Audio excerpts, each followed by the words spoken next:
नमस्कार बच्चों। देखिए, आज की जो हमारी क्लास है उसमें हमने लिया है सविनय अवज्ञा आंदोलन से पहले की घटना। सविनय अवज्ञा आंदोलन से पहले की घटना, जो जो घटनाएं घटी, ऐसे क्या हालात पैदा हुए कि हमें सविनय अवज्ञा आंदोलन का प्रस्ताव पास करना पड़ा भारतीय आजादी के लिए। तो बच्चों, फरवरी 1922 में जब महात्मा गांधी जी ने असहयोग आंदोलन को वापस ले लिया, हिंसक हो जाने की वजह से आंदोलन इतना हिंसक हो गया था कि उसके परिणाम गलत जा सकते थे, इसलिए महात्मा गांधी जी ने असहयोग आंदोलन को वापस लेने का मन बनाया और वापस ले लिया। इसके बाद में जो जो घटनाएं घटी मैंने उनको लिखा है, कोशिश किया है। तो देखिए, फरवरी 1922 में महात्मा गांधी जी ने असहयोग आंदोलन को वापस ले लिया। अगर वो आंदोलन वापस नहीं लिया जाता तो कहीं ना कहीं उसका दुष्परिणाम हमको ही भुगतना पड़ता, क्योंकि इतना हिंसक हो गया था आंदोलन, तो उसका नकारात्मक प्रभाव हमारे देश पर ही पड़ता। दूसरा है, कांग्रेस के कुछ नेताओं ने संघर्षों से थक करके, इतनी बार आंदोलन हुए देश के अंदर, कभी कौन सा आंदोलन कभी कौन सा आंदोलन, तो कुछ नेताओं ने इन आंदोलन, इन संघर्षों से थक करके क्या किया, 1919 के गवर्नमेंट ऑफ इंडिया एक्ट जो हमारे यहाँ पर लागू किया गया था 1919 में, उसके द्वारा या उसके तहत गठित प्रांतीय परिषद, 1919 गवर्नमेंट ऑफ इंडिया एक्ट के तहत गठित प्रांतीय परिषद में चुनाव में भाग लेने का मन बनाया। कुछ नेता राजनीति में भाग लेकर के, उन परिषदों में प्रवेश करके इंग्लैंड के नेताओं की, इंग्लैंड की सरकार की नीतियों का विरोध करना चाहते थे। उनका यह विचार था कि हम बाहर रह करके उनकी नीतियों का विरोध नहीं कर सकते, तो उन्होंने क्या किया कि हमें सरकार में जाना पड़ेगा। उनका विचार था कि हमें सरकार में जाना पड़ेगा, सरकार में जाकर के ही हम उनकी नीतियों का विरोध कर सकते हैं, ब्रिटिश शासन का या ब्रिटिश नीतियों का। तो उन्होंने चुनाव में भाग लेने का मन बनाया। लेकिन कुछ जो कांग्रेसी नेता थे, उदारवादी थे, मध्यम मार्गी थे, वो ऐसा नहीं चाहते थे। वो कहीं ना कहीं इसके विरोध में थे। अब जो नेता चुनाव में भाग लेकर के, परिषद में प्रवेश करके और उनकी नीतियों का विरोध कर जाते थे, वो ये भी बताना चाहते थे सरकार में रह करके कि ये जो परिषद बनाई है आपने, ये परिषद भी संवैधानिक नहीं है, ये भी गैर संवैधानिक है। लेकिन तभी बता सकते थे हम इनको कि जब वहां पर हम रहें, उसमें भाग लेकर के और प्रवेश करें। तो उन्होंने क्या किया, चुनाव के माध्यम से उसमें भाग लेने का प्रयास किया। अब इसी दौरान सीआर दास और मोतीलाल नेहरू ने परिषद राजनीति में वापस लौटने के लिए कांग्रेस के अंदर ही एक स्वराज पार्टी का गठन कर दिया। अलग से एक स्वराज पार्टी सीआर दास और मोतीलाल नेहरू ने कांग्रेस के अंदर ही एक पार्टी बना दी। जवाहरलाल नेहरू और सुभाष चंद्र बोस, ये दो नाम यहाँ पर इस समय बच्चों ऐसे हैं जो थोड़े उग्र स्वभाव के थे, उग्र स्वभाव, तेज तर्रार स्वभाव के थे। इनको आजादी जल्दी और उग्र रूप से हमको प्राप्त करनी है, छीननी है, इस प्रकार के स्वभाव इनका था उस दौरान। तो जैसे इन युवा नेताओं ने उग्र जन आंदोलन व पूर्ण स्वतंत्रता के लिए दबाव बनाया कांग्रेस के ऊपर कि हमें इस प्रकार से आजादी प्राप्त करनी है, स्वतंत्रता प्राप्त करनी है। तो कांग्रेस के माध्यम से फिर ब्रिटिश सरकार के ऊपर दबाव बनाने का उन्होंने प्रयास किया पूर्ण स्वतंत्रता के लिए। सुभाष चंद्र बोस और पंडित जवाहरलाल नेहरू युवा नेता थे उस समय, तेज तर्रार थे, तेज थे, तो इन्होंने कांग्रेस के माध्यम से ब्रिटिश शासन पर पूर्ण आजादी के लिए दबाव बनाया। तो बच्चों उसी दौरान एक नई घटना क्या घटती है, विश्व में एक आर्थिक मंदी का दौर आ जाता है। 1926 से विश्व में आर्थिक मंदी का दौर आने से जो कृषि उत्पाद थे किसानों के, उनकी कीमतें लगातार घटने लगी और 1926 से लेकर 1930 तक तो यह हाल हो गया कि उनके उत्पाद बिकना ही लगभग बंद हो गया। जब इतना आर्थिक दौर से गुजर रहे थे किसान, आर्थिक मंदी के दौर से गुजर रहे थे, तो उनके कृषि उत्पादों को बिकना मुश्किल हो रहा था और इस कारण से उनको लगान देने में, अपना जीवन यापन करने में, अपने कृषि उत्पादों को दोबारा से बो करके दोबारा कृषि पैदा करने में बड़ी समस्याओं का सामना करना पड़ रहा। 1930 तक तो ये हालात हो गए देश के अंदर कि कीमतें पूरी तरह धराशायी हो गई थी। ब्रिटेन की नई टोरी सरकार के द्वारा, ब्रिटेन की नई टोरी सरकार के द्वारा सरकार ने क्या किया, सर जॉन साइमन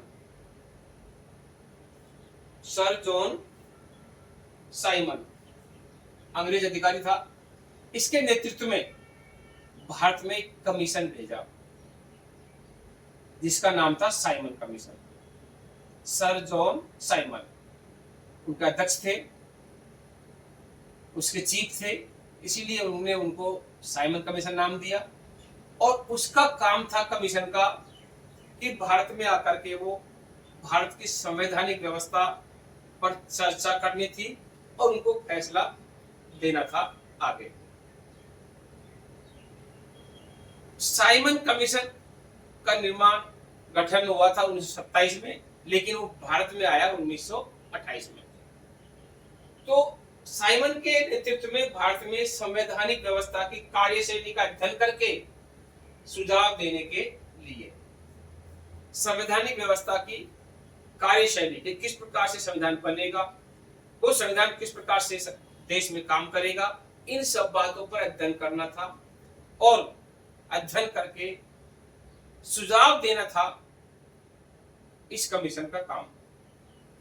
लेकिन अफसोस की बात यह है कि हमारे देश में आकर के ही वो कमीशन अध्ययन करना है, उस कमीशन को हमारे देश के बारे में ही उसको जानना है और हमारे लिए ही संविधान बनना है। लेकिन अफसोस की बात यह है कि उस कमीशन का हमारे देश का कोई भी निवासी, कोई भी भारतीय उसका सदस्य नहीं था।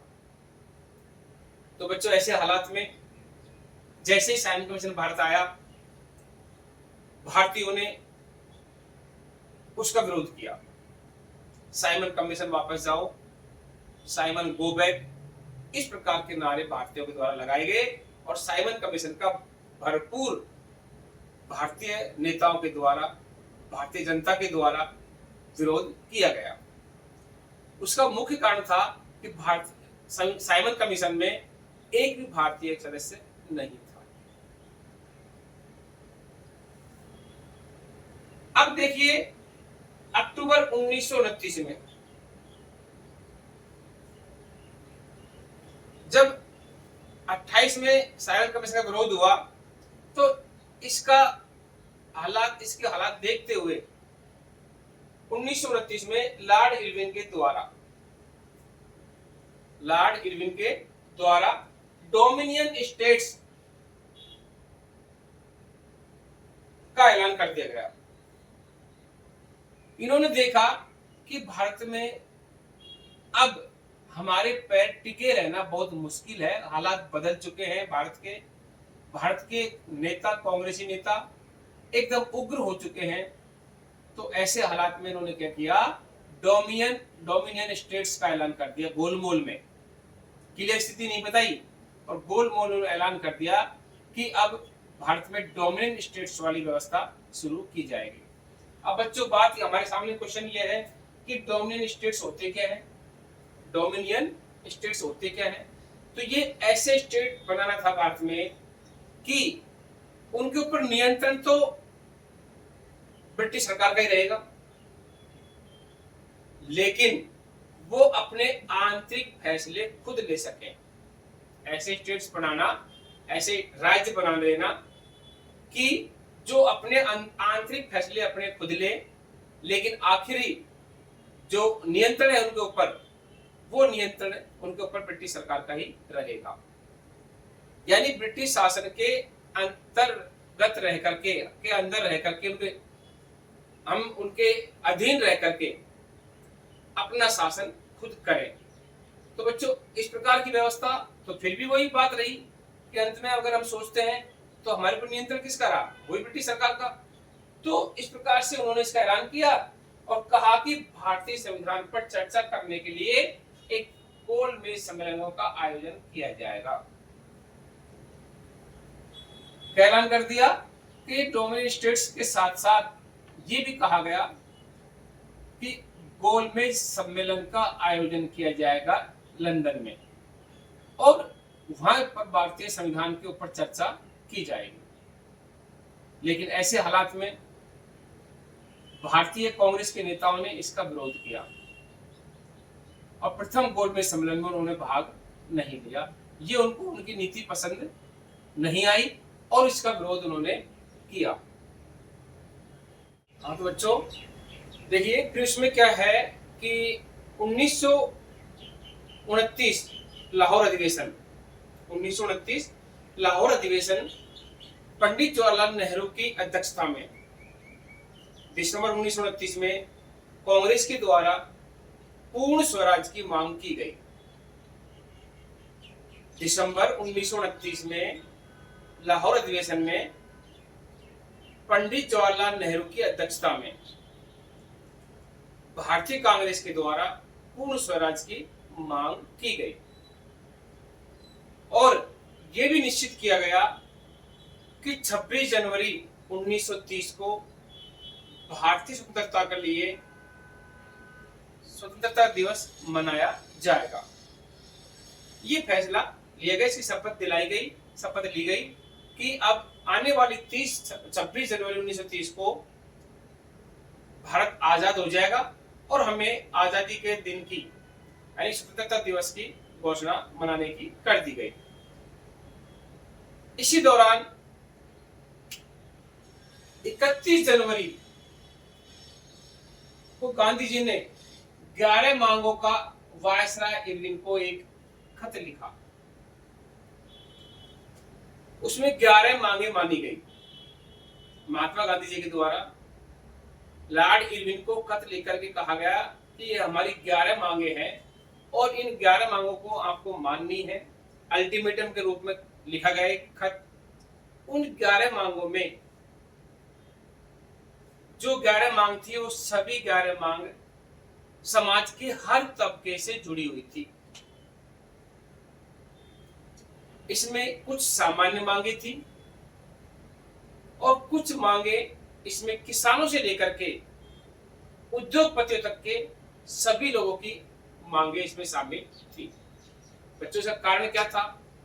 महात्मा गांधी ने उन सब लोगों को इसलिए समेटा, उनकी मांगों को सबको इसलिए स्थान दिया इन 11 मांगों में कि सभी तबके, सभी समुदाय, सभी लोग हमारे आंदोलन में हमारे साथ खड़े हो सके। उन सबको एक करने के लिए सभी की मांगों को उसमें स्थान दिया। इरविन को एक खत लिखा अल्टीमेटम के रूप में कि अगर इन 11 मांगों को 11 मार्च तक नहीं माना गया, कब तक? 11 मार्च तक नहीं माना गया, यानी 11 मार्च 1930 तक नहीं माना गया, तो कांग्रेस एक नए आंदोलन की शुरुआत करेगी। उसका नाम होगा सविनय अवज्ञा आंदोलन। महात्मा गांधी जी ने एक तरह से अल्टीमेटम दे दिया ब्रिटिश शासन को कि हम, अगर आपने हमारी इन 11 मांगों को नहीं माना तो हम एक नया आंदोलन शुरू खड़ा करेंगे जिसका नाम होगा सविनय अवज्ञा आंदोलन।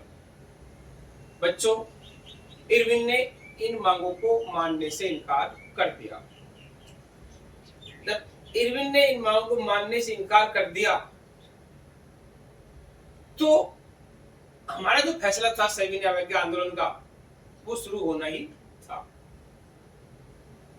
फिर महात्मा गांधी ने क्या किया, एक सामान्य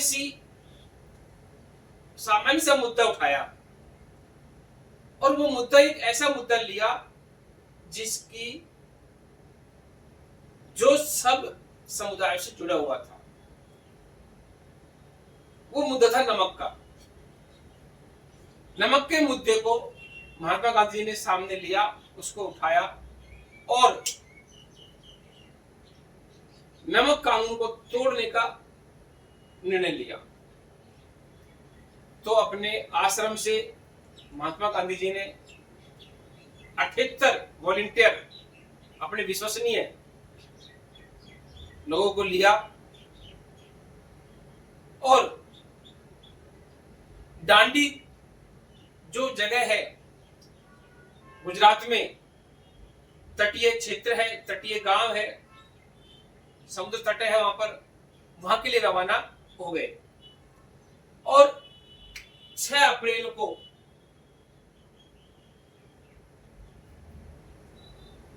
लगभग 240 मील का रास्ता तय करके 78 लोगों के साथ में महात्मा गांधी ने जब शुरुआत की, दांडी मार्च किया अपने आश्रम से, साबरमती से,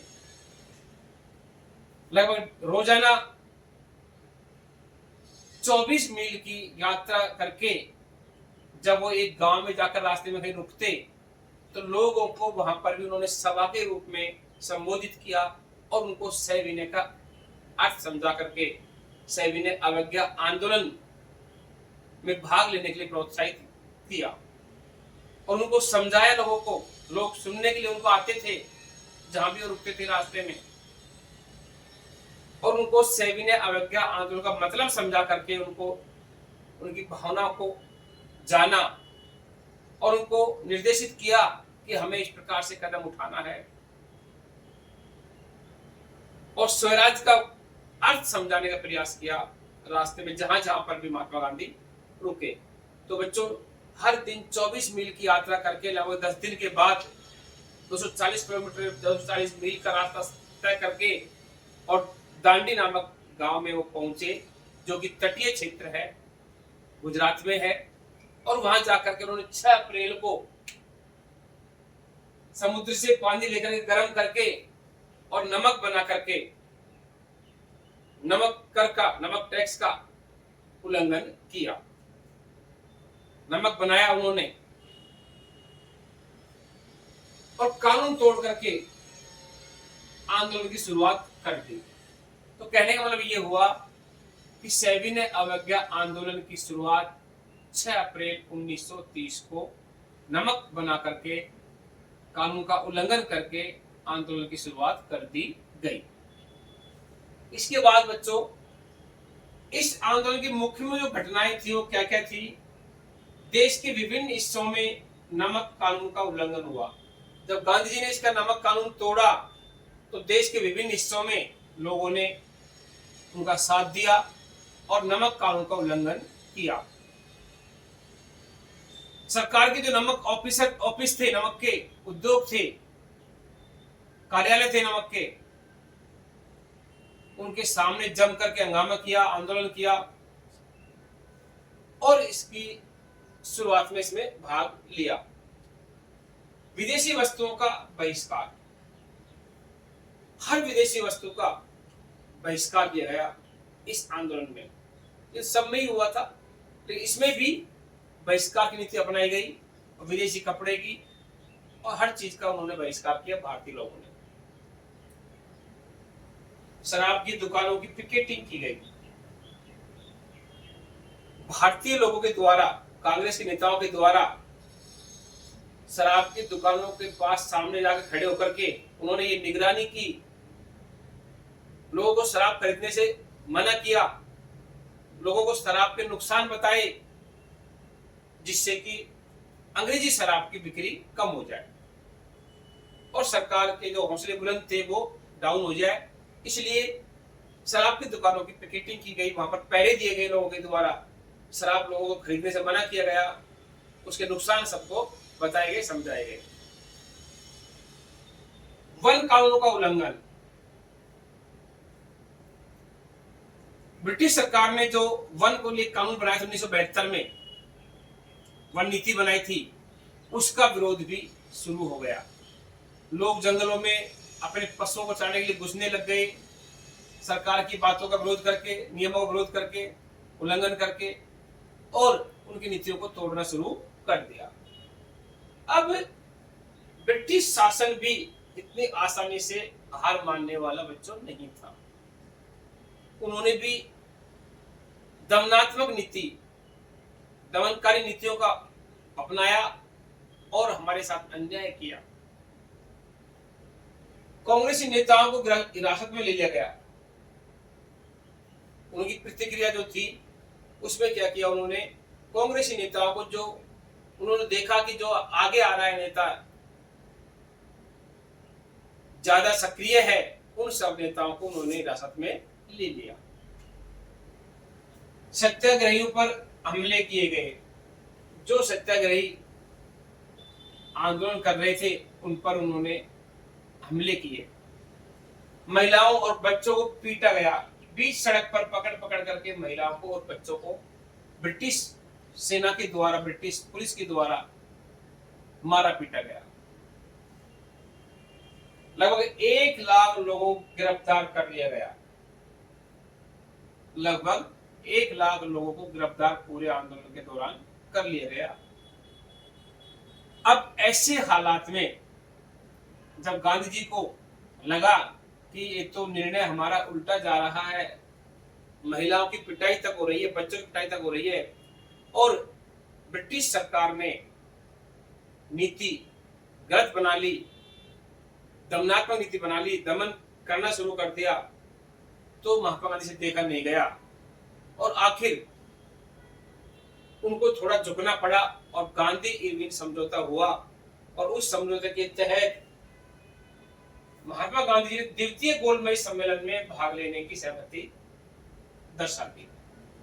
प्रथम गोलमेज सम्मेलन का हम बहिष्कार कर चुके थे, लेकिन गांधी इरविन समझौते के तहत महात्मा गांधी जी ने दूसरे गोलमेज सम्मेलन में भाग लेने के लिए सहमति दिखाई। और आखिर 5 मार्च 1931 को महात्मा गांधी जी को सविनय अवज्ञा आंदोलन फिर से स्थगित करना पड़ा, बाकी आंदोलन की तरह ही। और उसका परिणाम ये हुआ, गांधी इरविन समझौते में जब गोलमेज सम्मेलन में जाने का इन्होंने सहमति दिखाई, तो इरविन ने, ब्रिटिश सरकार ने राजनीतिक कैदियों को रिहा करने का आश्वासन हमको दिया। समझौता इस प्रकार से हुआ समझौता कि हम उसमें भाग लेंगे गोलमेज सम्मेलन में, लेकिन और आप हमारे कैदियों को, हमारे लोगों को रिहा करोगे, इसका आश्वासन सरकार ने हमको दिया। और गांधी जी ने आंदोलन वापस ले लिया। बच्चों, 1932 में दोबारा शुरू हुआ आंदोलन और 34 में जाकर के धीरे धीरे अपने आप स्वतः ही समाप्त होने को चल दिया, होने कगार पहुंच गया। अब एक क्वेश्चन बच्चों यहां पर यह बनता है कि सविनय अवज्ञा आंदोलन और असहयोग आंदोलन में क्या फर्क था, क्या अंतर था?